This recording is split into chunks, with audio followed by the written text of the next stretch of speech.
আল্লাহ রাব্বুল আলামিনের বাণী ফাইন্না মাআল উসরি ইউসরান ইন্না মাআল উসরি ইউসরা। আল্লাহ পাক বলেন, জেনে রাখো দুঃখ এবং কষ্টের সাথে রয়েছে সুযোগ আর সুবিধা, আর অসচ্ছলতার সাথে রয়েছে উদার সচ্ছলতা। জোরে কোন সুবহানাল্লাহ। কাজে ভয় পাওয়ার কারণ নাই, হতাশ হওয়ার কারণ নাই। মন আশায় বুক বেঁধে রাখো। গুনাহ করেছ, হতাশ হয়েও না। যুবকদের গুনাহ করা স্বাভাবিক। ইউনিভার্সিটির ছাত্র, কলেজের ছাত্র, প্রফেসর, শিক্ষক, অফিসার ঘুষ খেয়েছেন, জিনা করা হয়েছে, মদ খাওয়া হয়েছে, মিথ্যা কথা বলা হয়েছে। যাই কিছু করেন না কেন, ভয় পাওয়ার কারণ নাই, নিরাশ হওয়ার কোনো দরকার নাই। আল্লাহ পাক ডেকে বলেছেন, কুল ইয়া ইবাদিয়াল্লাযীনা আসরাফু আলা আনফুসিহিম লা তাকনাতু মির রাহমাতিল্লাহ। আরে আমার আল্লাহর মতো এত ভালো আর কেউ আছে? এত দরদ আর কারো আছে? আমার আল্লাহ বলেন, ও নবী আপনি শোনায় দেন, হে আল্লাহর বান্দারা, তোমরা যারা নিজেদের উপরে বাড়াবাড়ি করেছো, নিজেদের উপরে জুলুম করেছো, অত্যাচার করেছো, আমি আল্লাহর রহমত থেকে নিরাশ হয়ে যেও না। মানুষ যদি অপরাধ করে, বাপের সাথে অপরাধ করেছে, মায়ের সাথে অপরাধ করেছে, মা বাবা সন্তানের চাইতে এত বড় কল্যাণকামী তো আর কেউ নাই। কিন্তু মা বাবা কোনোদিন বলে না, আয় আমার ছেলে তোরে মাফ করে দেই, এরকম বলে নাকি? মন চায় ছেলে যদি মাপ চাইতো, খুশি হয়ে মাফ করে দিতাম। কিন্তু কেন যে আসে না, ডাকে না যে আয় মাফ করে দেই। মা বাপ আপনাকে এত ভালোবাসে, সেই মা বাপও আপনাকে বলে না যে আয় মাফ করে দেই। আমার আল্লাহ হচ্ছেন এমন আল্লাহ, আল্লাহ রাব্বুল আলামিন ডাকেন, এ বান্দা খুন করেছিস ফিরে আয়, জিনা করেছিস ফিরে আয়, হত্যা করেছিস ফিরে আয়, চুরি করেছিস ফিরে আয়, কুফরি করেছিস ফিরে আয়, সুদ খেয়েছিস, ঘুষ খেয়েছিস, মদ খেয়েছিস ফিরে আয়। এসে আমার দরবারে চোখের পানি ফেল, আমার দরবারে কাঁদাকাটি কর। ইন্নাল্লাহা ইয়াগফিরুয যুনুবা জামিআ ইন্নাহু হুয়াল গফুরুর রহিম। আমার দরবারে চোখের পানি ফেলে কান, আমি রব্বুল আলামিন জিন্দেগীর গুনাহ মাফ করে দেব। সুবহানাল্লাহ কোন, সুবহানাল্লাহ কোন। আমার কাছে কান, চোখের পানি ফেল। আল্লাহ রাব্বুল আলামিনের কাছে বান্দার দুইটা ফোঁটা বেশি প্রিয়। একটা হলো জিহাদের ময়দানে যে রক্ত ফোঁটা দেওয়া হয়, এটা আল্লাহর কাছে প্রিয়। আর আল্লাহর ভয়তে গুনার জন্য লজ্জা করে, অনুশোচনা করে বান্দা যখন চোখের পানি ছেড়ে দেয়, আল্লাহর কাছে এটা অত্যন্ত প্রিয়। নবীজি বলেছেন, বান্দা যখন গুনার ভয়তে, আল্লাহর ভয়তে, জাহান্নামের ভয়তে অনুশোচনা করে যখন চোখ দিয়া পানি ছেড়ে দেয়, ওই চোখের পানি নাকের অর্ধেক আসতে না আসতে আল্লাহ রাব্বুল আলামিন বান্দারে মাফ করে দেয়। আল্লাহ বরদাস্ত করতে পারেন না যে বান্দা কান্দু। আমার ভাইরা, আল্লাহ রহমত, এই পৃথিবীতে আল্লাহর রহমতকে 100 ভাগ করা হয়েছে। আল্লাহ রহমতের কত ভাগ? এই 100 ভাগের 1 ভাগ সারা পৃথিবীতে ছড়াই দেওয়া হয়েছে। আর 99 ভাগ কার কাছে? আল্লাহর কাছে।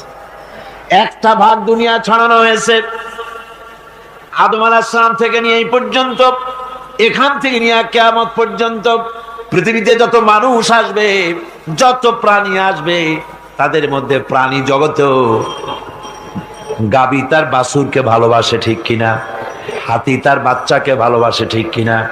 মুরগি তার বাচ্চাকে ভালোবাসে কিনা? প্রত্যেক মাই তার সন্তানকে ভালোবাসে মানুষের মতো। এই ভালোবাসা, স্নেহ, এই মমতা, এই করুণা, এই মহব্বত একটা ভাগ দুনিয়ায় দেওয়ার পর আপনি আর আমি যতটুকুন ভাগে পেয়েছি সেই মহব্বতে, স্ত্রীর মহব্বতে অস্থির, মায়ের মহব্বতে অস্থির, সন্তানের মহব্বতে অস্থির। এখন চিন্তা করেন, একটা ভাগ সারা পৃথিবীতে বিতরণ করার পর যেটুক পেয়েছি তাতে যদি এত মহব্বত হয়, তাহলে এর 99 ভাগ মহব্বত যে আল্লাহর কাছে জমা আছে, এই বান্দার জন্য তার কত মহব্বত, এই বান্দার জন্য কত করুণা তার, কত মহব্বত তার, কত দয়া তার। এজন্য আল্লাহ রাব্বুল আলামিন বলেছেন, নাব্বি ইবাদি আন্নী আনাল গফুরুর রহিম। ও আমার নবী, সুসংবাদ দিয়ে দাও, বান্দাদেরকে শোনায় দাও যে আমি আল্লাহ তাআলা ক্ষমাশীল আর দয়াবান। হুজুর কাঁদতেছিলেন, হযরত ওমর রাদিয়াল্লাহু তাআলা আনহু এসে দেখেন হুজুর একা কাঁদতেছে। হুজুর জিজ্ঞেস করছেন, হযরত ওমর জিজ্ঞেস করলেন, হুজুর আপনি কাঁদেন কেন একা একা?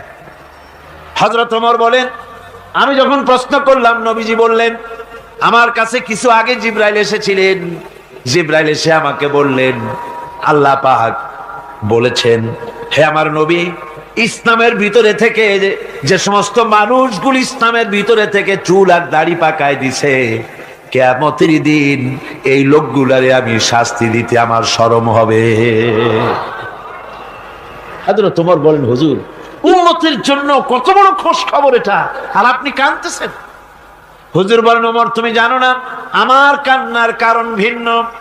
আমার কান্নার কারণ হলো যে আল্লাহ রাব্বুল আলামিন কিয়ামতের দিন দাড়ি চুল পাকা বান্দারে শাস্তি দিতে শরম করবেন, সেই দাড়ি চুল পাকা বান্দাগুলি আল্লাহর সাথে নাফরমানি করতে শরম করে না। আমি এই লজ্জায় কাঁদতেছি।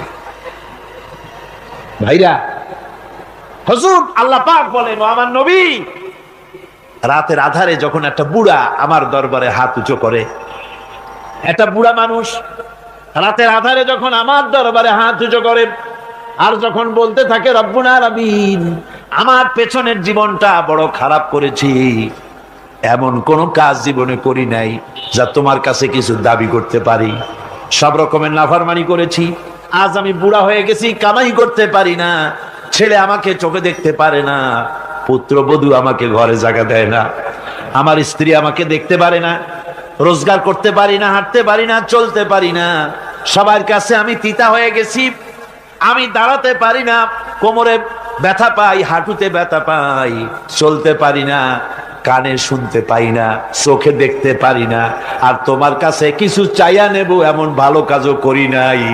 এইভাবে যখন বান্দা কাঁদতে থাকে আমার দরবারে, ও আমার হাবিব আমার রহমতের দরিয়ায় জোশ মেরে যায়, আমার শরম হয় এই বুড়াটারে কেমনে খালি হাতে ফিরাইয়া দেই।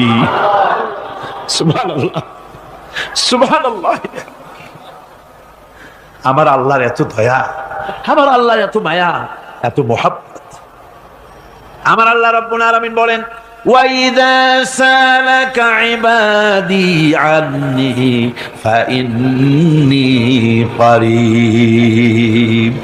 আমার হাবিব, আমার বান্দা আমার ব্যাপারে প্রশ্ন করে, আমি বান্দার একদম নিকটে। কোরআন শরীফের ভিতরে যত জায়গায় রাসূলকে বলা হয়েছে সুয়ালের কথা, আপনাকে প্রশ্ন করা হয়, আল্লাহ তার জবাব কুল এই কথা বলে জবাব দিয়েছেন। যত জায়গায় সুয়াল এসেছে, যেমন কোরআনে কারীমের মধ্যে আল্লাহ পাক বলেন, ওয়ায়াসআলুনাকা আনিল মাহিদ, মেয়েদের হায়েজ সম্পর্কে জিজ্ঞাসা করা হয়, কুল হিয়া আযা, হে নবী আপনি বলুন। এভাবে করে কুল দিয়ে জবাব দেওয়া হচ্ছে। আবার প্রশ্ন করা হচ্ছে, ওয়ায়াসআলুনাকা আনিল আনফাল, এই গনিমতের মাল সম্পর্কে হুজুর আপনাকে, হে নবী আপনাকে প্রশ্ন করা হয়। আল্লাহ কুল দিয়া জবাব দিলেন, আল্লাহ বলেন আপনি বলেন। ওয়ায়াসআলুনাকা আনিল খামরি ওয়াল মাইসির, আল্লাহ পাক বলেন নবী আপনারে প্রশ্ন করা হয়, কুল ফিহিমা ইসমুন কাবীর, আল্লাহ কুল দিয়া বললেন তুমি বলো। আবার বলা হলো, ওয়ায়াসআলুনাকা আনিল আহিল্লা কুল হিয়া মাওয়াকিতু লিন্নাস। ও নবী, আপনাকে প্রশ্ন করা হয় চাঁদের ক্রমবর্ধমান এবং ক্রমহ্রাস, এই যে বাড়ে আর কমে, পূর্ণিমা হয় অমাবস্যা হয়, কেন হয়?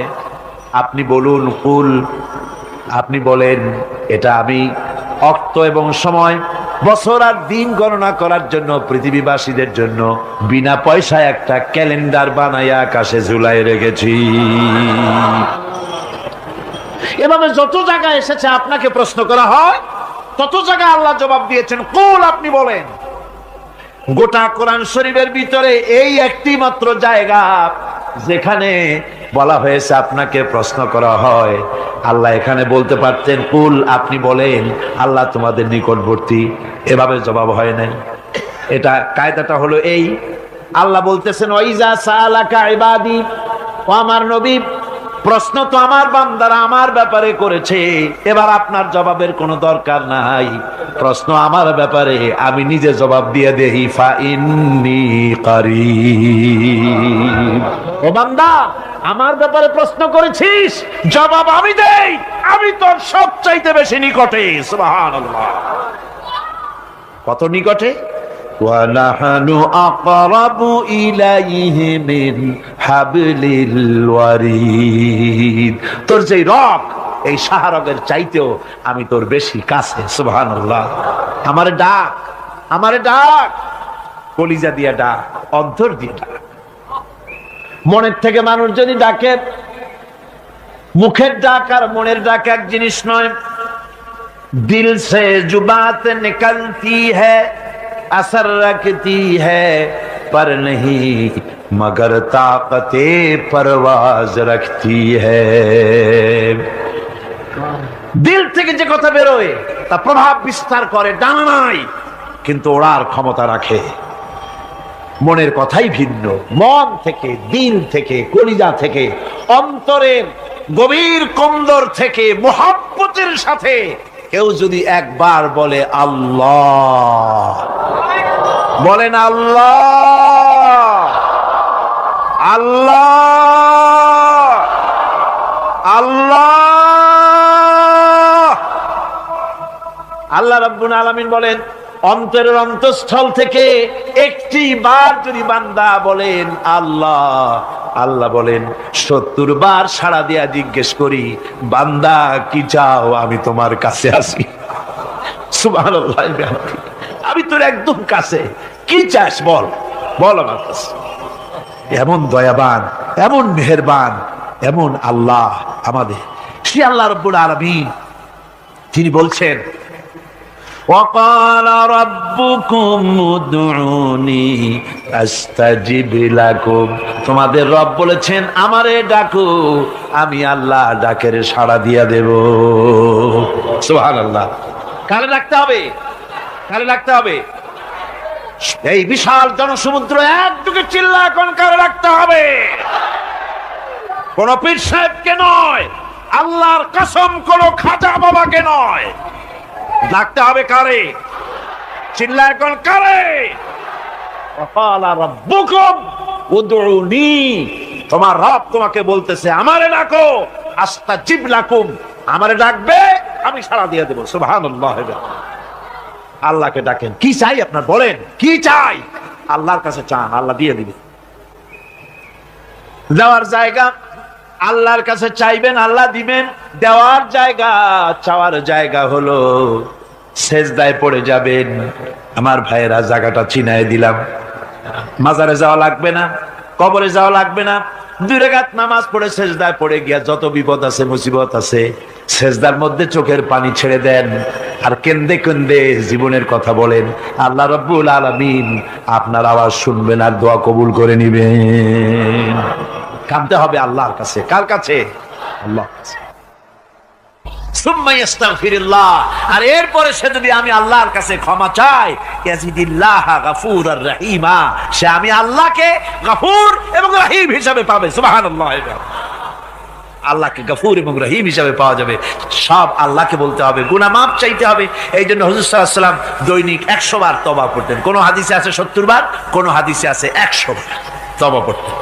নামাজের পরে তো প্রত্যেক নামাজই পড়তেন হুজুর, সালাম ফিরাতেন আর সাথে সাথে বলতেন আল্লাহু আকবার, আস্তাগফিরুল্লাহ, আস্তাগফিরুল্লাহ, আস্তাগফিরুল্লাহ। মনে থাকবে আপনাদের? মনে থাকবে? সালাম ফিরাইয়া কি বলবেন? না, সালাম ফিরাবার সাথে সাথে বলবেন আল্লাহু আকবার, তারপরে পড়বেন আস্তাগফিরুল্লাহ, আস্তাগফিরুল্লাহ, আস্তাগফিরুল্লাহ। তওবা করবেন, আল্লাহর কাছে সবসময় গুনাহ মাফ চাইতে থাকবেন, বিনীত থাকবেন। আল্লাহকে পাওয়া যাবে, তাকে রহিম হিসেবে পাওয়া যাবে। সুতরাং ঈমান বিল্লাহ, আল্লাহর প্রতি ঈমান আনলে পরে চতুর্থ নম্বরের যে উপকারটা হবে সেটা হলো হতাশায় ভুগবে না, নিরাশায় ভুগবে না, আশায় বুক বেঁধে উঠবে, ঈমান মজবুত হবে, আল্লাহর কাছে মানুষ বিনয়ী হয়ে যাবে। এবার পঞ্চম নম্বরের উপকার আমি বলছিলাম, ঈমান বিল্লাহ, আল্লাহর প্রতি ঈমান আনলে পরে অসংখ্য উপকার হয়, অসংখ্য বৈশিষ্ট্য আছে। এর 6টা উপকারের কথা আমি বলবো। কয়টা? অসংখ্য উপকারের ভিতরে প্রধান 6টি উপকারের কথা বলবো। এর বললাম কয়টা? 4টে বলেছি। এবার বলো পঞ্চম উপকারের কথা। আল্লাহর প্রতি আপনি পূর্ব পশ্চিমে কতবার মুখ ঘোরালেন, এটাই কিন্তু আপনার আসল সৎ কাজ নয়। আসল সৎ কাজ হলো আল্লাহর প্রতি ঈমান আনা। এই ঈমানের ব্যাপারে 3টা দিন আমরা পার করে দিলাম, এখনো কথা শেষ হয় নাই। আল্লাহর প্রতি ঈমান আনলে পরে যে উপকারটা হবে পঞ্চম নম্বরে, সেটা হলো কঠোর এবং কঠিন বিপদের ভিতরে বান্দার ভিতরে অবিচলতা এবং ধৈর্যের সৃষ্টি হয়ে যাবে। আলহামদুলিল্লাহ। কঠিন বিপদ মুসিবত আসলে পরে সে অবিচল থাকবে। সারা দুনিয়ার বিপদ আপদ, শত্রুতা, দুঃখ, কষ্ট, মুসিবত, জুলুম, নির্যাতন সবকিছু পাহাড়ের মতো উঁচু হয়ে তাকে ঘিরে ফেলবে, কিন্তু তাকে এক চুলও নাড়াতে পারবে না। আলহামদুলিল্লাহ। সারা পৃথিবী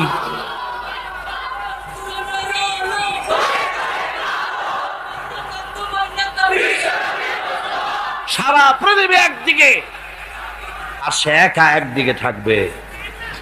বিরোধিতা তো হবেই, বিপদ তো আসবেই। কবি বলতেছেন, সাথে জাকা রহা হ্যায় अज़ल से ता इमरोज, सतेजा का रहा है अज़ल से ता इमरोज, चरागे मुस्तफावी से शरारे बुलहबीस। সে আবহমান কাল থেকে শুরু করে মুস্তাফা সাল্লাল্লাহু আলাইহি ওয়াসাল্লামের দীপ শিখার সাথে আবু জাহেল, আবু লাহাবের অগ্নিস্ফুলিঙ্গের টক্কর লেগেই আছে। রাসূলুল্লাহ আল্লাহর দেওয়া এই বিধান, এই দ্বীনের বাতিটা টিম টিম করে জ্বলেছে। আর গোরকি, টর্নেডো, হাজার হাজার মাইল বেগে হেরিকেন এসেছে, গোরকি এসেছে, টর্নেডো এসেছে, টাইফুন এসেছে, কিন্তু এই আলো নিবাইতে পারে নাই। সুবহানাল্লাহ। এই আলো নিবাতে পারে নাই। এই শত্রুতা চিরকালের, নিবাতে পারবে না। কারণ হচ্ছে আল্লাহ রাব্বুল আলামিন বলেছেন, ইউরিদুনা লিয়ুতফিউ নূরাল্লাহি বিআফওয়াহিহিম ওয়াল্লাহু মুতিম্মু নূরিহি ওয়ালাউ কারিহাল কাফিরুন। ওরা চায় মুখের ফু দিয়ে আমার আলোকে নিভিয়ে দেবে, কিন্তু আমি আমার আলোকে পূর্ণতা দান করব, তাতে কাফের বেঈমানদের কলজায় যত জ্বালা যন্ত্রণা হোক আমার দ্বীন কেউ মিটাই দিতে পারবে না। কোন সুবহানাল্লাহ। সুতরাং বিপদে অবিচলতা আসবে, সে অটল হবে, মজবুত হবে। কোরআনে কারীম বলতেছে, ওয়া কাযালিকা জাআলনা লিকুল্লি নাবিয়্যিন আদুওয়াম মিনাল মুজরিমিন। এই পৃথিবীতে এমনি করে আমি সকল নবীদের শত্রু বানিয়েছি, সব পাপিষ্ঠ অপরাধীদেরকে। নবীদের সাথে বিরোধিতা করেছে কারা? পাপিষ্ঠরা, অপরাধীরা। আজও খুঁজে দেখেন, আজও ইসলামী আন্দোলনের বিরোধিতা যারা করে সবগুলি কি? পাপিষ্ঠ। সত্য কি না কর? ইসলামী আন্দোলনের বিরোধিতা যারা করে হিসাব করে, চোখ দিয়ে তাকায় দেখেন, খুঁজে দেখেন তাদের নামগুলি।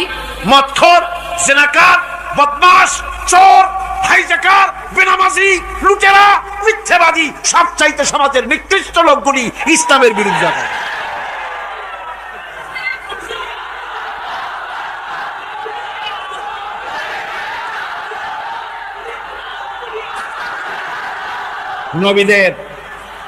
নবীদের শত্রু আল্লাহ বলেন সব যুগে নবীদের সাথে শত্রুতা করেছে পাপিষ্ঠরা।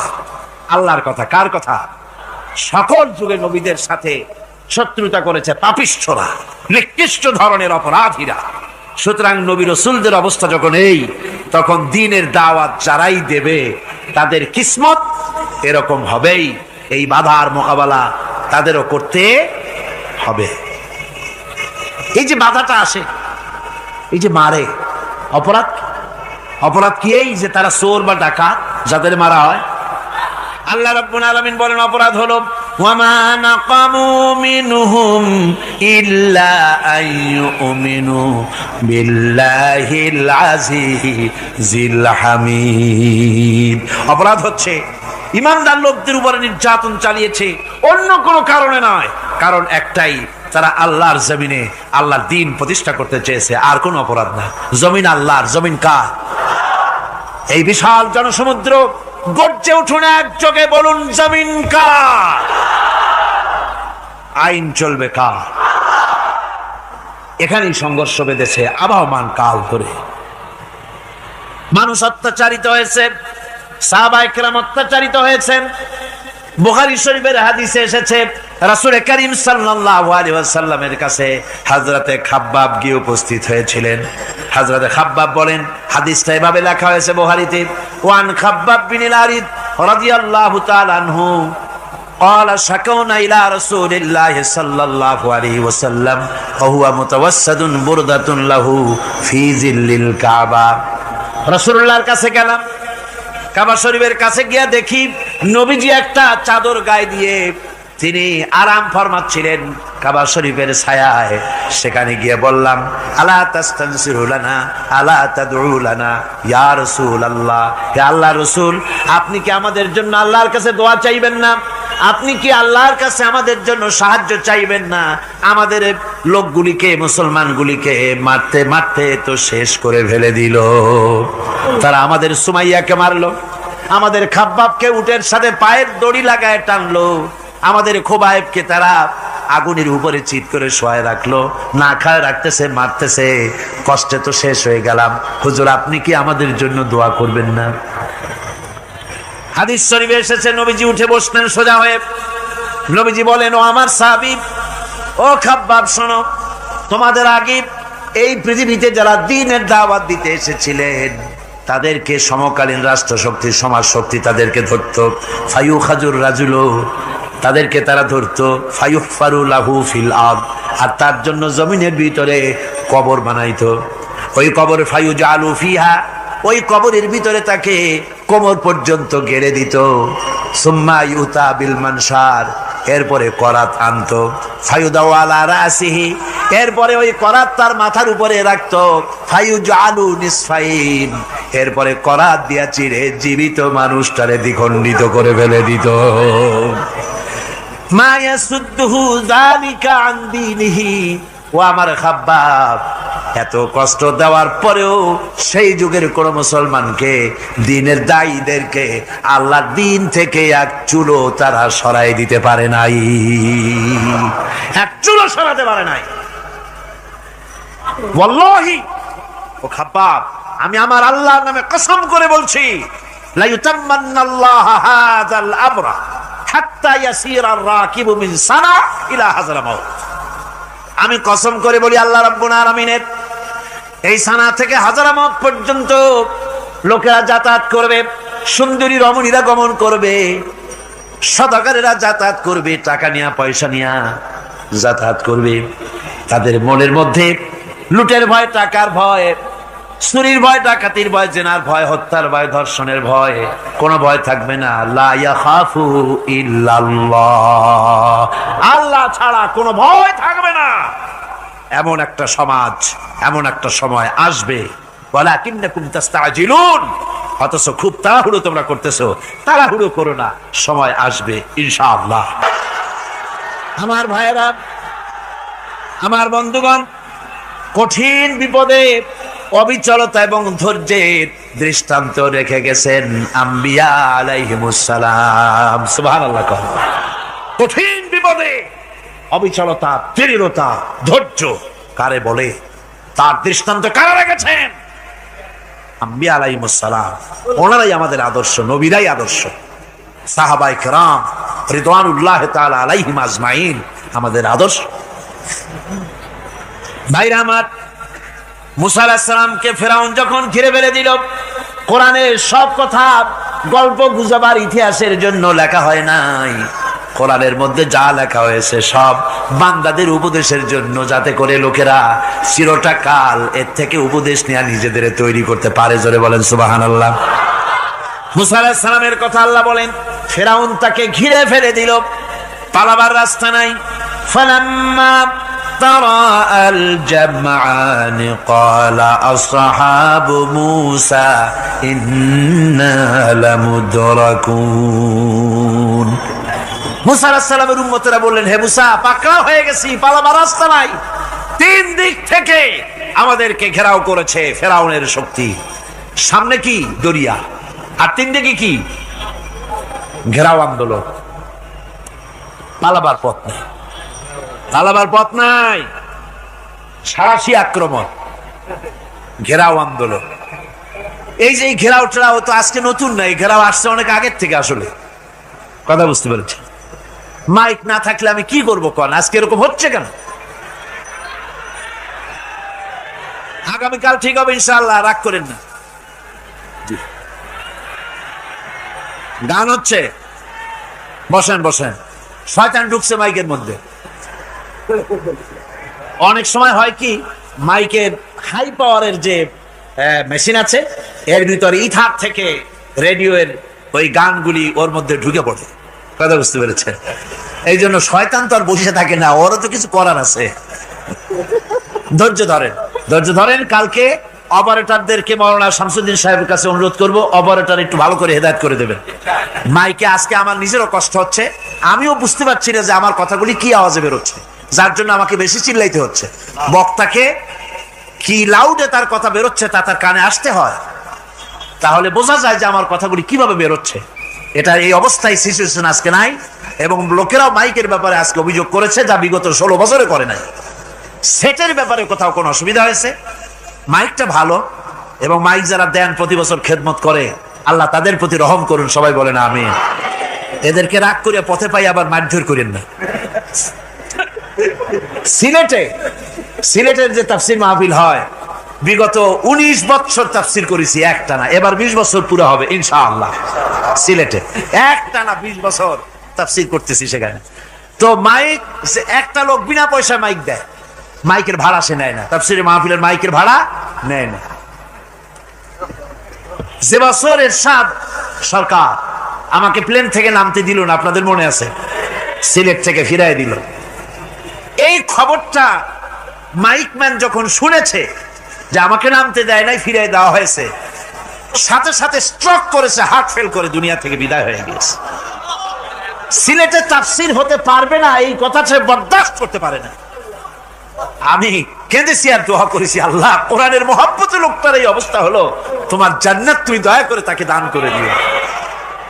কাজে কোনো ব্যবসায়ী চায় না যে তার ব্যবসাটা খারাপ হোক, লোকেরা মন্দ বলুক। এ মাইকের ব্যাপারে আপনারা আজকে রাগারাগ করেন না, যা হয়েছে কালকে ভালো হবে ইনশাআল্লাহ। সবাই বলেন ইনশাআল্লাহ। এখন চলেন আমরা ফেরাউনের অবস্থা দেখি গিয়া কি করতেছে ফেরাউন। মুসা আলাইহিস সালামকে ঘেরাও করে ফেলেছে, পালাবার উপায় নাই।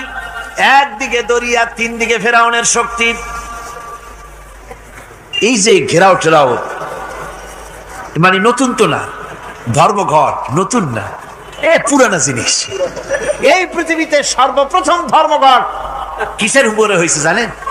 এই পৃথিবীর প্রথম ধর্মঘট হয়েছে পেঁয়াজ, রসুন আর ডাইলের উপরে, মুসা আলাইহিস সালামের জামানায়। লান নাসবিরা আলা তুআমিন ওয়াহিদ। আমরা এক রকমের খাদ্য আর খাবো না, আমাদের পেঁয়াজ দেওয়া লাগবে, ডাল দেওয়া লাগবে, রসুন দেওয়া লাগবে। সর্বপ্রথম ধর্মঘট হয় মুসা আলাইহিস সালামের জমানায়, সেখান থেকে শুরু হয়েছে। কিন্তু মশাল মিছিল যে আসলো কই থেকে, এইটা আমি খুঁজে পাইনি। পরে প্রত্যেকটা জিনিসের তো ইতিহাস আছে, আমি খুঁজতে খুঁজতে পেলাম। আমি জানি না এর ইতিহাস মূলে কোথায়, কিন্তু আমি যদ্দূর খুঁজে পাইছি সেটা হলো মশাল মিছিলের আবিষ্কার হয়েছে লঙ্কায় রাবণের সময়। হনুমানের লেজে আগুন দিয়া তারপরে লঙ্কা কাণ্ড ঘষালো, নামই আছে লঙ্কা কাণ্ড।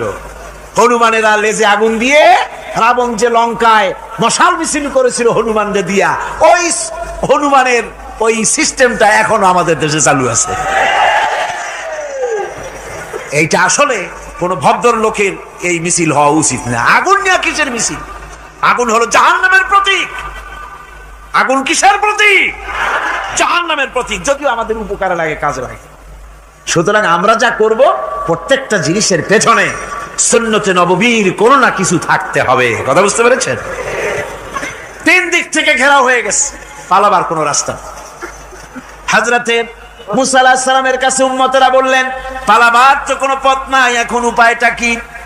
আমাদের তো আর উপায় নাই। মুসা আলাইহিস সালাম দেখেন বিপদে পড়ে গেছেন, কিন্তু ধৈর্য হারান নাই, ভয় পান নাই। ভয় পাইছিলেন? ভয় পেয়েছেন? প্রশ্নই ওঠে না। মুসা আলাইহিস সালাম আল্লাহ পাক যাদেরকে বলেছেন উলুল আযম রাসূল, যাদের বলেছেন তার মধ্যে হযরত মুসা একজন উলুল আযম পয়গম্বর। চারটিখানি কথা না, আল্লাহ কথা বলছেন তার সাথে, কালিমুল্লাহ তিনি। সুবহানাল্লাহ। মুসা আলাইহিস সালাম শোনালেন, কাল্লা ইন্না মাইয়া রাব্বি সায়াহদিন। কখনো নয়, আমার উম্মতেরা ভয় পেও না, আমার রব অবশ্যই আমাকে পথ দেখাবে। সুবহানাল্লাহ। 3 দিক থেকে শত্রু, একদিকে দরিয়া, পালাবার কোন রাস্তা নাই। সেখানে দৃঢ়তার সাথে তিনি বলছেন, অবশ্যই আমার আল্লাহ আমারে পথ দেখাবে। সুবহানাল্লাহ। নবীরা এই দৃঢ়তা দেখিয়েছেন, অবিচলতা দেখাইছেন। আল্লাহ পাক মুসা আলাইহিস সালাম যখন এই দৃঢ়তা দেখালেন, এই অবিচলতা দেখালেন, সঙ্গে সঙ্গে জিবরাইল এসে হাজির হয়ে গেলেন। আল্লাহ পাক বলেন, ফাআওহাইনা ইলা মূসা আন আদরিব বিআসাকাল বাহরা ফানফালাকা ফাকানা কুল্লু ফিরকিন কাত্তাউদিল আযীম। মূসা আলাইহিস সালামকে আমি ওহী নাযিল করলাম, তাকে বললাম হাতে যে লাঠি আছে, এই লাঠি দিয়ে আঘাত করো দরিয়ার উপরে। দরিয়ার উপরে আঘাত করলেন, একটা রাস্তা হয় নাই, 12টা রাস্তা তৈরি হয়ে গেল।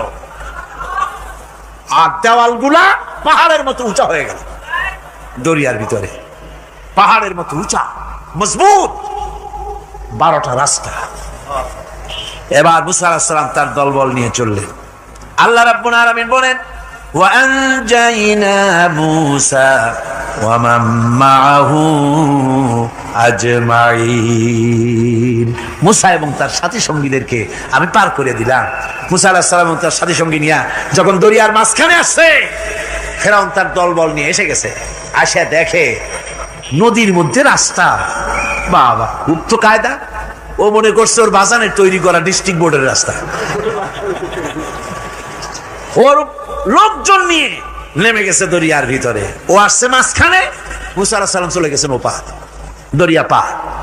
মাঝখানে যখন এসে গেল, আল্লাহ রাব্বুল আলামিন পানিকে অর্ডার করলেন কুন। আল্লাহ তো বটন টেপা লাগে না, মুখ দিয়া কোনো হুকুম করা লাগে না, শুধু বলেন কুন। যে ব্যাপারে কুন বলেন ফায়াকুন, সাথে সাথে হয়ে যায়। আল্লাহ বললেন কুন, আর অমনি রাস্তা বন্ধ হয়ে গেল। এবার তুফান শুরু হয়েছে নদীতে, ঢেউয়ের উপরে ঢেউ, মৌজুন কাল জিবাল, পাহাড়ের মতো উঁচু হয়ে হয়ে ঢেউ আসতেছে। দলবল ঘোড়া আর অস্ত্রপাতি যা ছিল সব মরিয়া শেষ। এবার ফেরাউন একা উপরে ওঠে আর নিচে নামে, পানি খেতে খেতে পেটের কাম সারা। জনমের খাওয়া খাইছে পানি, এখন জান যা, বাঁচবার আর উপায় না, বাঁচবার আর উপায় নাই। ফেরাউন তার নিজের জীবন সম্পর্কে হতাশ হয়ে গেল। এবার ফেরাউন বলতেছে আমানতু আন্নাহু লা ইলাহা ইল্লাল্লাযী আমানাত বিহি বানু ইসরাঈল। আমি ঈমান আনলাম, আমি ঈমান আনলাম আল্লাহ ছাড়া কোন ইলাহা নাই। ওই আল্লাহর উপর ঈমান আনলাম যে আল্লাহর উপর ঈমান এনেছে বনি ইসরাঈলেরা। আল্লাহ যাতে ঠিক পায় যে কোন আল্লাহর উপর ঈমান আনছে। বনি ইসরাঈলের আল্লাহর উপর ঈমান আনলাম। আল্লাহ এই তো মুসলমান হয়ে গেছি, এরপরও আমার সুবাও কেন? আল্লাহ রাব্বুল আলামিন জবাবে বলেন আল আন, এখন ওয়াকাদ আসাইতা ক্বাবলু ওয়া কুনতা মিনাল মুফসিদিন। এখন ঈমান আনার কথা বলছো, অথচ যুগের পর যুগ, বছরের পর বছর ধরে আমার মানুষের উপরে মন গড়া আইন চালায়েছো, আমার পয়গম্বরের সাথে বেয়াদবি করেছো। আজ তোমাকে আমি ছাড়ছি না, তোমাকে আজকে ছেড়ে দেব না, আমি তোমাকে মারব। আর সমস্ত প্রাণীগুলিকে, স্থলচর প্রাণীগুলিকে আল্লাহ পাক অর্ডার দিয়া দিলেন, এই ফেরাউনের লাশকে ডুবাবি না, পচাবি না, খাবি না। আল ইয়াউমা নুনাজ্জিকা বিবাদানিক, আমি তোমার শরীরে বাঁচায় দেব। পোকে খাবে না, পানিতে পচবে না, মাছে খাবে না, কুমিরে খাবে না, দুনিয়ার কোনো পশুতে খাবে না। আমি তোরে শুটকি বানাইয়া রাখবো, যাতে করে দুনিয়ার সমস্ত ফেরাউন যত যুগে যুগে আসে তোরে দেখে যেন হেদায়েত নিতে পারে। ফেরাউনকে আল্লাহ শুটকি বানায় রাখছে। আমি ফেরাউনদের লাশ দেখেছি ব্রিটিশ মিউজিয়ামে। ফেরাউন তো একটা না, অনেকগুলা। আসলদারে অবশ্য দেখিনি। ব্রিটিশ মিউজিয়ামে ওই ফেরাউনগুলার লাশ যখন অসুবিধা হয়, মমিগুলি, তখন ইংল্যান্ডে নিয়ে যায় চিকিৎসা করাবার জন্য। চোখ টোক আছে গর্তের ভিতরে, তারপরে চামড়া টামড়া হাড়ের সাথে মিশানো, ওইভাবে চেহারা দেখলে মনে হয় যে সত্যি ফেরাউনিগুলা। আর ব্রিটিশের কাম মিশর থেকে নামছে এমন কোনো জিনিস নাই। আমি সেইখানে এক বক্তৃতা বলছিলাম, আপনারা এদের এখন সভ্য, এদের এখন ভদ্র, এরা হলো ইন্টারন্যাশনাল চোর। ওরা সারা দুনিয়া চুরি করেছে। লন্ডনে বক্তৃতা করেছি, সারাটা দুনিয়া চুরি করছে, আমাদের দেশকে শোষণ করেছে। এই বিশাল ভূভাগকে শোষণ করে ইংল্যান্ডের দ্বীপটাকে তারা সাজাইছে। তারা ময়ূর সিংহাসনের, শাহজাহানের ময়ূর সিংহাসনের ময়ূরের বাম চোখে কোহিনূর মণি লাগাইছিলেন। শাহজাহান ময়ূরের ডান চোখে কোহিনূর মণি লাগায় নাই। কোহিনূর মণির অনেক দাম, আমি দেখে এসেছি মণি। এখন সেটা কুইন এলিজাবেথের মুকুটে শোভা পাচ্ছে। সেই মণি এমনি বলে প্রবাদে 7 রাজার ধন 1 মাণিক্য, বলেন এরকম অনেক দাম। শাহজাহান দেখালেন, আমি মুসলমান, আমার কাছে এটার দাম নাই, এই জন্য ময়ূরের ডান চোখে লাগালাম না, বাম চোখে লাগাই দিলাম। এইটারে চুরি করছে। তারপরে মিশর থেকে, মিশরের মমি চুরি করেছে, জুতা চুরি করছে, ছাতি চুরি করছে, পিসা চুরি করেছে। আমি বললাম এগুলা কি ভদ্রলোক নাকি? এরা জুতা চোর, পিসা চোর, লাঠি চোর, সব চুরি করছে। যাই দেখেন ব্রিটিশ মিউজিয়ামের মধ্যে সব দুনিয়ার চুরি করা জিনিস নিয়ে তারা মানুষকে দেখাইয়া পয়সা অর্জন করছে। টিপু সুলতানের তরবারিটা পর্যন্ত চুরি করেছে। আজ পর্যন্ত ব্রিটিশ মিউজিয়ামে টিপু সুলতানের তরবারিটা আছে, আমি তরবারিটা দেখে এসেছি। আমার বন্ধুগণ, বলতেছিলাম যে পৃথিবীতে আল্লাহ রাব্বুল আলামিন নবীরা তাদের চরিত্র দিয়ে বিপদের মোকাবেলা করে, দুনিয়ার সামনে কঠিন বিপদের মোকাবেলা করে অবিচলতা, দৃঢ়তা দেখায় গেছেন যে কেমন করে এই পৃথিবীতে বিপদের সামনে মোকাবেলা করতে হয়। ধৈর্য ধরতে হবে। বিপদ আসবে পাহাড় সমান হয়ে, আপনাকে ধৈর্য ধারণ করতে হবে সেভাবে বুক বেঁধে। যেহেতু এটা যদি বিশ্বাস হয় যে আমার কিসমতে যা আছে তার থেকে বেশি কিছু হবে না, তাহলেই আপনার ধৈর্য আসবে, ভয় পাবেন না। কথা ঠিক কিনা কন? এবারে হযরত হুদ আলাইহিস সালাম সম্পর্কে আল্লাহ রাব্বুল আলামিন বলেন হযরতে হুদকে যখন ষড়যন্ত্র হলো কাফির বেঈমানেরা তাকে মেরে ফেলার জন্য যখন সরকারি ষড়যন্ত্রে লিপ্ত হয়ে গেল, হযরতে হুদ সমাজের এই চ্যালেঞ্জের মোকাবেলা করলেন। হযরত হুদ বলেন, ফাকিদুনি জামিআন সুম্মা লা তুনজিরুন ইন্নী তাওয়াক্কালতু আলাল্লাহি রাব্বি ওয়া রাব্বিকুম। আমি তোমরা তোমাদের ষড়যন্ত্র আমার বিরুদ্ধে যত পারো আমার বিরুদ্ধে ষড়যন্ত্র চালাও, এতটুকুন আমার অবকাশ দিও না। আমি এমন আল্লাহর উপরে ভরসা করেছি যার হাতের ভিতরে তোমাদেরও জান আর আমারও জান। যা পারো তাই করো। সরকার সমস্ত শক্তি একত্রিত হয়ে আমার মোকাবেলা করো। একদিকে হুদ আলাইহিস সালাম, আর একদিকে গোটা জাতি। হযরত হুদ ভয় পায় নাই। সুবহানাল্লাহ। কোন ঈমান বিল্লাহ মানুষের কলিজাকে এভাবে শক্ত করে দেয়। কোন আলহামদুলিল্লাহ। এবারে এই বিপদের, কঠিন বিপদের মোকাবেলা করে আমার রাসূল যে প্রমাণ দিয়া গেলেন, আমার রাসূল যে কঠিন বিপদের মোকাবেলা করলেন, ভাইরা আমার, হিজরতের রাতে সওর পাহাড়ের ভিতরে যখন তিনি আশ্রয় নিলেন, হযরতে আবু বকরের সাথে ছিলেন। হযরতে আবু বকর রাদিয়াল্লাহু তাআলা আনহু বলেন, হুজুর আপনি দাঁড়ান, এটা তো পাহাড়িয়া গুহা, গুহার ভিতরে সাপ থাকতে পারে, বিচ্ছু থাকতে পারে, আমি আগে ঢুকি, বিপদ যদি হয় আমার উপর থেকে হয়ে যাক। গুহার ভিতরে নেমে গুহা সাফ করলেন। এরপরে হুজুরকে ডাকলেন, হুজুর তাশরীফ নিলেন গুহার ভিতরে। এরপরে হুজুর বললেন, আবু বকর, পাহাড়ে হেঁটে হেঁটে 2-3টা পাহাড় পাড়ি দিয়া যাওয়া লাগে সোর পাহাড়ে। মদিনার সোজা রাস্তা হুজুর ধরেন নাই, মেসফালার পথ দিয়া জাবালে কেদোয়ার উপর দিয়া 3টা পাহাড় পাড়ি দিয়া তারপরে হুজুর গেলেন সোর পাহাড়ে। গুহার ভিতরে হুজুর তাশরীফ নিলেন। বললেন, আবু বকর তুমি বসো, তোমার উরুর উপরে মাথা রেখে আমি একটু আরাম করি।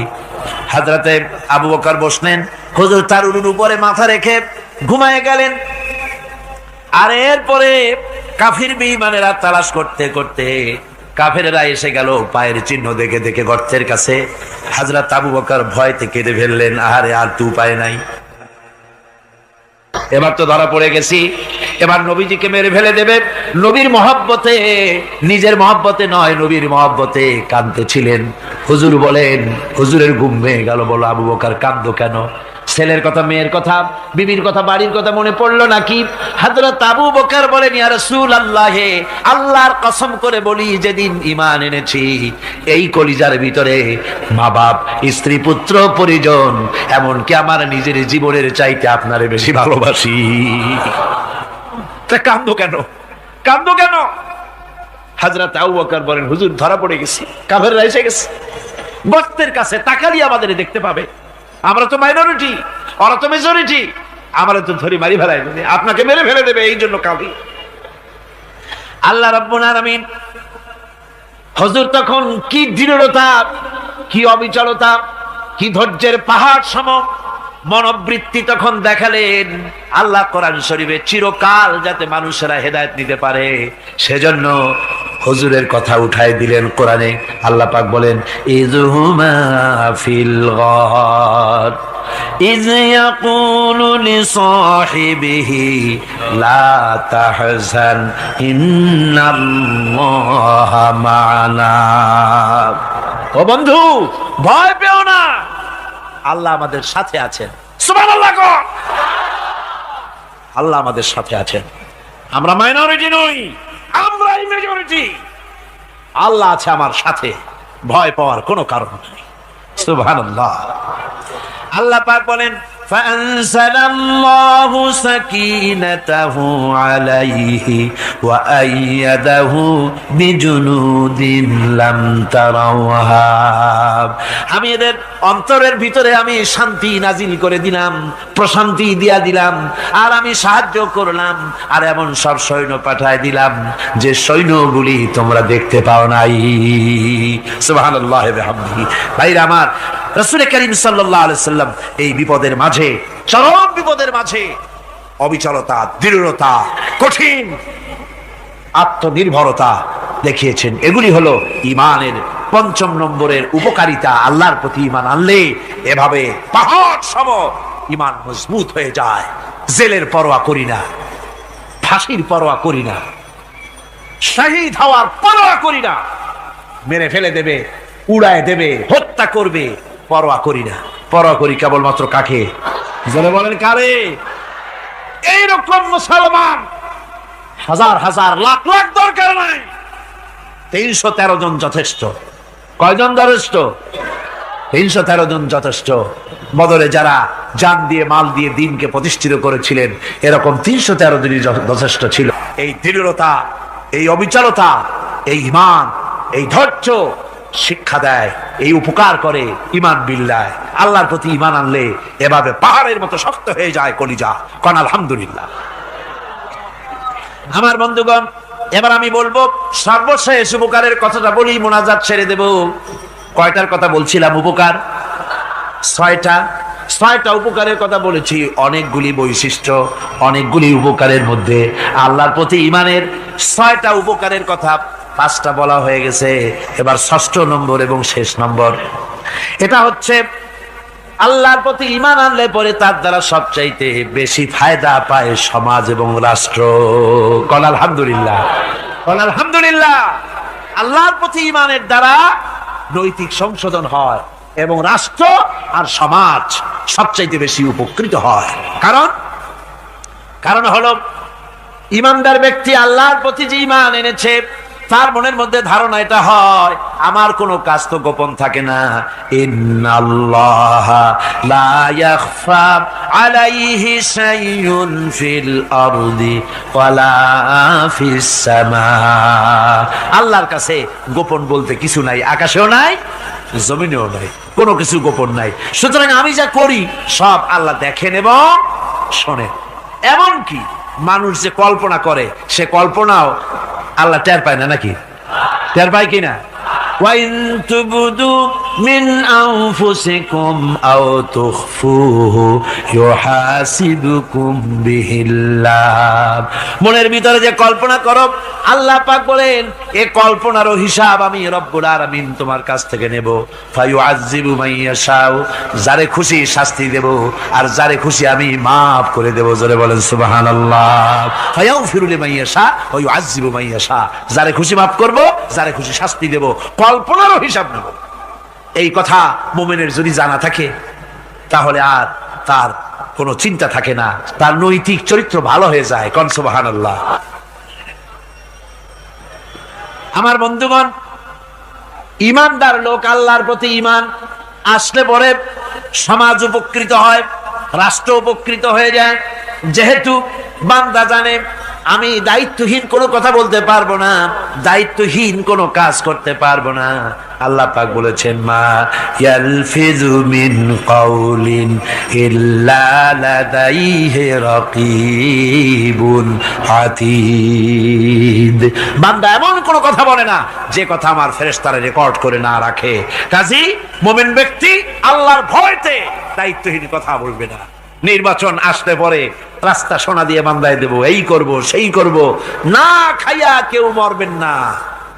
আসে না নির্বাচনের সময় সারাগালি বদনারা মঞ্চে দাঁড়িয়ে কত বড় বক্তৃতা করে, ভাইয়ের আমার, বোনের আমার, এবার আমার বোতল মার্কা বাক্স, আপনারা আমাকে ভোট দিয়ে দেশ এবং জাতির আরেকবার 12:30 বাজাইবার সুযোগ দিন। এবার ক্ষমতায় গেলে কেউ না খাইয়া মরবেন না, কিন্তু কি খাইয়া মরবে তাও বলেন। এর মারফতি অর্থ হচ্ছে এই, ওরা যদি ক্ষমতায় যেতে পারে তাহলে বিষ খাইয়া হোক, গুলি খাইয়া হোক, কিছু না কিছু খেয়ে মরতে হবে। একেবারে খালি পেটে মরলে গ্যাস্ট্রিক হওয়ার সম্ভাবনা আছে। ঈমান বিল্লাহ যদি না থাকে, আল্লাহর ভয় যদি না থাকে, তাহলে দায়িত্বহীন কথা বলে। আর আল্লাহর ভয় যদি থাকে, তাহলে নৈতিকতার সংশোধন হয়ে যায়, দায়িত্বপূর্ণ কথা বলে, মানুষকে ফাঁকি দেয় না। আমার বন্ধুগণ, আল্লাহ রাব্বুল আলামিন তার বান্দা যারা আল্লাহকে ভয় করে, সে ভয় করা বান্দাগুলির মনের মধ্যেই চিন্তা এসে যায়, আমি যেখানে থাকি না কেন আল্লাহ আমাকে দেখতেছেন, শুনতেছেন।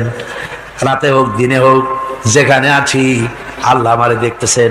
আল্লাহ পাক বলতেছেন ওয়া হুয়া মাআহুম ইজ ইউবাইতুনা মা লা ইয়ারদা মিনাল কওলি ওয়া কানা আল্লাহু বিমা ইয়ামালুনা মুহীতা। আল্লাহ পাক বলেন আমি তো আমার বান্দার নিকটে তখনও থাকি যখন সে গোপনে গোপনে রাতের বেলায় আমার মর্জির খেলাফ পরামর্শ করে।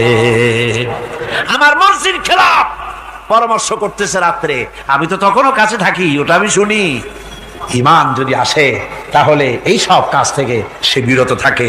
সে যদি কম হয় সেখানেও আল্লাহ, বেশিও যদি হয় সেখানেও আল্লাহ। এমন কোন জায়গা আছে নাকি চিটাগংয়ে যেখানে আপনি একটা আকাম করবেন আর আল্লাহ টের পাবে না? কোন আছে নাকি? আচ্ছা চট্টগ্রামে না থাকুক, বাংলাদেশের কোন জায়গা আছে নাকি? পার্বত্য চট্টগ্রামে যত পাহাড় আছে, উঁচু নিচে জায়গা আছে, ওই জায়গায় বোধহয় আছে নাকি?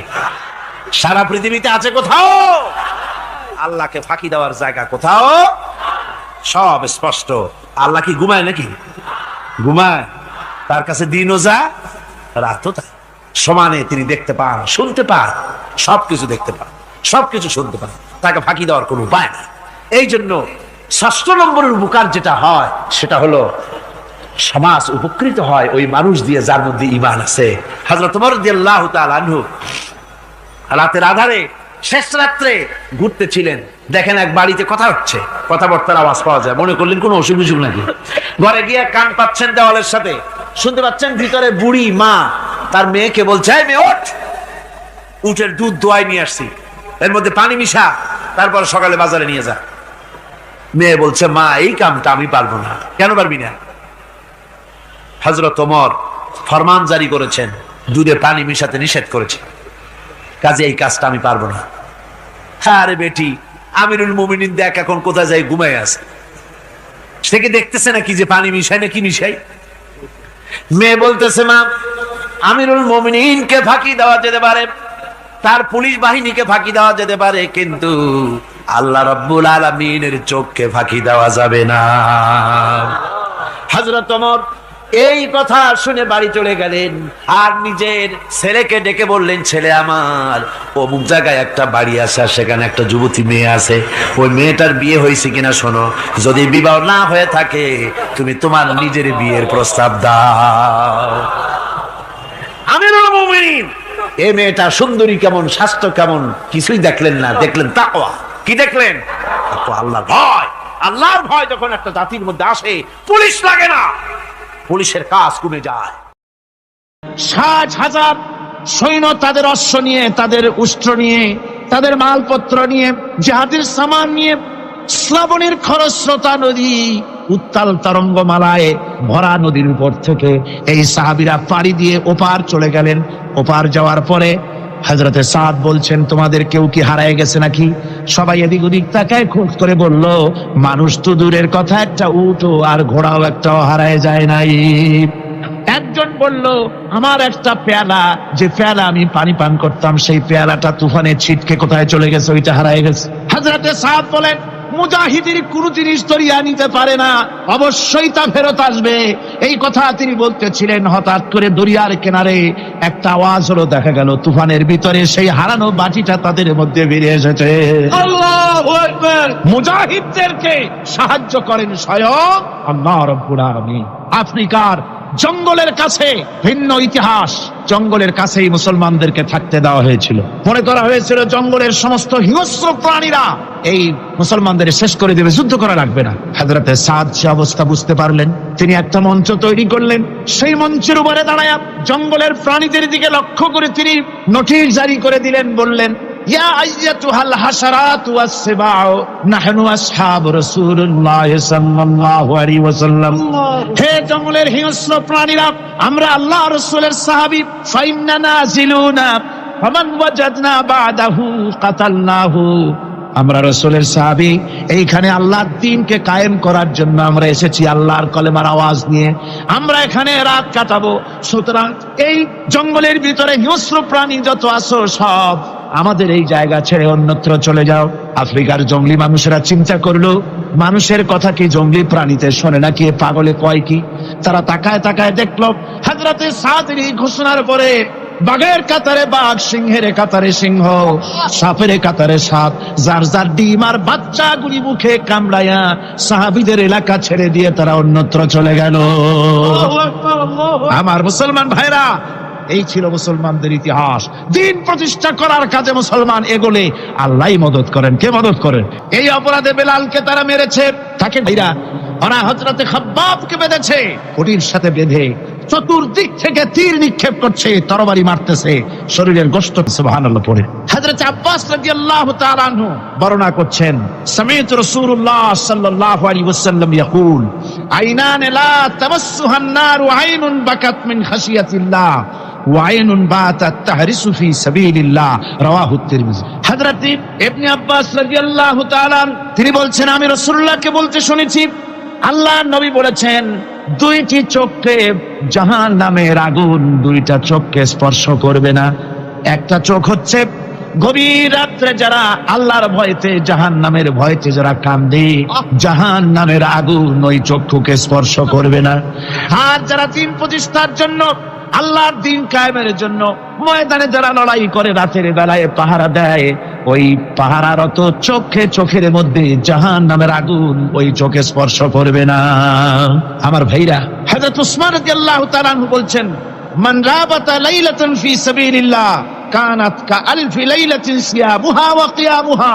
হাজার রাত ধরে রোজা রাখলে, হাজার রাত ধরে ইবাদত করলে, আর হাজার দিন ধরে রোজা রাখলে যে সওয়াব হবে, একটা ঘন্টা একটা রাত যদি কেউ পাহারা দেয় আল্লাহর দ্বীনকে প্রতিষ্ঠার জন্য, আল্লাহর দ্বীনের কোন ইসলামী রাষ্ট্রের প্রহরায় যদি কেউ যদি থাকে, একটা রাতে পাহারা দিয়ে যে সওয়াব হবে, হাজার হাজার বছর ধরে নামাজ রোজা করে ওই সওয়াব পাওয়া যাবে না। সুবহানাল্লাহ। অর্থাৎ হাজার বছর ধরে নামাজ রোজা করার মতোই সওয়াব পাহারা দেওয়া আল্লাহর দ্বীনের ইসলামের রাষ্ট্রকে। বন্ধুগণ, রাসূল পাক সাল্লাল্লাহু আলাইহি ওয়াসাল্লাম তিনি বলেছেন, কিয়ামতের দিন জাহান্নামের আগুন আর জিহাদের ময়দানের ধুলি, এই দুটি একসঙ্গে কোন মানুষের পেটের মধ্যে প্রবেশ করবে না। রাসূল পাক সাল্লাল্লাহু আলাইহি ওয়াসাল্লামের একটি হাদিস যা মিশকাত শরীফের মধ্যে বর্ণিত আছে। মিশকাত শরীফের সম্ভবত 336 পৃষ্ঠায় এই হাদিসটি বর্ণনা করা হয়েছে যে হযরত ইবনে আইস রাদিয়াল্লাহু তাআলা আনহু হচ্ছেন এই হাদিসের রাবী। তিনি বলছেন, একবার হুজুর সাল্লাল্লাহু আলাইহি ওয়াসাল্লাম এক ব্যক্তির জানাজায় গিয়ে উপস্থিত হলেন। হযরত ওমর রাদিয়াল্লাহু তাআলা আনহু তখন হুজুরকে বললেন, হে রাসূল, আপনি এই লোকটার জানাজা পড়বেন?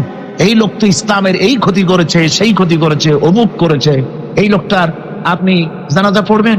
হুজুর তখন উপস্থিত লোকদের জিজ্ঞেস করলেন, হাজিরিন, তোমরা কি কেউ এই লোকটাকে কোন ইসলামের ভালো কাজ করতে দেখেছো? একজন লোক দাঁড়িয়ে গেলেন, তিনি বললেন, হে আল্লাহর নবী, আমি সাক্ষী, আমি দেখেছি একটা মুজাহিদ বাহিনী জিহাদ করে ফিরতেছিল, তো এক জায়গায় তারা ডেরা গাড়লো, শিবির স্থাপন করলো, রাত কাটাবে বললো। আমি দেখেছি এই লোকটি সারা রাত সেই মুজাহিদদেরকে, সাহাবীদেরকে সারা রাত জেগে জেগে পাহারা দিয়েছে। আল্লাহর নবী জানাজার ইমামতি করলেন, আর এরপরে তাকে কবরের মধ্যে মাদফুন করে দিয়ে নবীজি তার কবরের পাশে দাঁড়িয়ে বললেন, ইন্না আসহাবাকা ইয়াযুন্নুনা আন্নাকা মিন আহলিন নার ওয়া আনা আশহাদু আন্নাকা মিন আহলিল জান্নাহ। নবীজি বলছেন, ও কবরবাসী, তোমার সাথীরা মনে করে তুমি জাহান্নামী, আর আমি নবী মুহাম্মদ সাল্লাল্লাহু আলাইহি ওয়াসাল্লাম সাক্ষী দিচ্ছি তুমি বেশক আল্লাহর বেহেশতি, তুমি অবশ্যই আল্লাহর জান্নাতে যাবে। এরপর হযরত ওমরের দিকে ফিরে রাসূলুল্লাহ বললেন, ওমর, মানুষের শুধু বাহ্য দৃশ্যটাই দেখো না, তার অন্তরের জাযবাটাকেও কদর করো। সুবহানাল্লাহ বিহামদিহি। এই জিহাদের ময়দানে যারা কাজ করে, জান দেয়, মাল দেয়, আল্লাহ পাক তাদের উপরে রহম করেন। এই জিহাদ হচ্ছে এক অগ্নি পরীক্ষা। এই জিহাদটা কি? অগ্নি পরীক্ষা। এমনি এমনি বেহেশতে যাওয়া যাবে না ভাই। আল্লাহ রাব্বুল আলামিন কোরআনে কারীমের মধ্যে বলেছেন, আহাসিবান নাসু আইয়ুতরাকু আইয়াকুলু আমান্না ওয়া হুম লা ইফতানুন। লোকেরা কি ভেবেছে নাকি যে ঈমান এনেছি, এই কথাটা বললেই আমি বেহেশত দিয়ে দিব, মুমিন বলে সার্টিফাই করব? না, যখনই তারা বলবে আমি মুমিন, আমি তখন তাকে অবশ্যই পরীক্ষা করব। এই পরীক্ষায় তাকে পাশ করতে হবে। কোরআনে কারীমে আল্লাহ রাব্বুল আলামিন অনেক জায়গায় এই কথাগুলি বলেছেন, এমনি এমনি ছেড়ে দেওয়া হবে না। আমি অতীতের লোকদেরকেও পরীক্ষা করেছি, তোমাদেরকেও পরীক্ষা করব। পরীক্ষা না দিয়ে কেউ তোমরা বেহেশতে যেতে পারবে না, এই জমিনে তোমাদের আগুনের পরীক্ষা দিতে হবে। পয়গম্বরেরা কষ্ট করেছেন, সাহাবায়ে কিরাম কষ্ট করেছেন। আল্লাহ রাব্বুল আলামিন তিনি বলছেন, আম হাসিবতুম আন তাদখুলুল জান্নাতা ওয়া লাম্মা ইয়াতিকুম মাসালুল লাযীনা খালাউ মিন ক্বাবলিকুম মাসাতুহুমুল বাসাউ ওয়াদ-দাররাউ ওয়া যুলজিলু হাত্তা ইয়াকুলার রাসূলু ওয়াল্লাযীনা মা'হু মাতা নাসরুল্লাহ আলা ইন্না নাসরাল্লাহি করিব। আল্লাহ রাব্বুল আলামিন বলেন, তোমরা কি মনে করেছো যে তোমরা বেহেশতে প্রবেশ করবে, অথচ তোমাদের পূর্বে যারা এই পৃথিবীতে এসেছিল তাদেরকে আমি যেমন পরীক্ষা করেছি ওরকম পরীক্ষা এখনো তোমাদের উপরে আসে নাই, ওরকম বিপদও আসে নাই, মুসিবতও আসে নাই। এমন বিপদ এসেছিল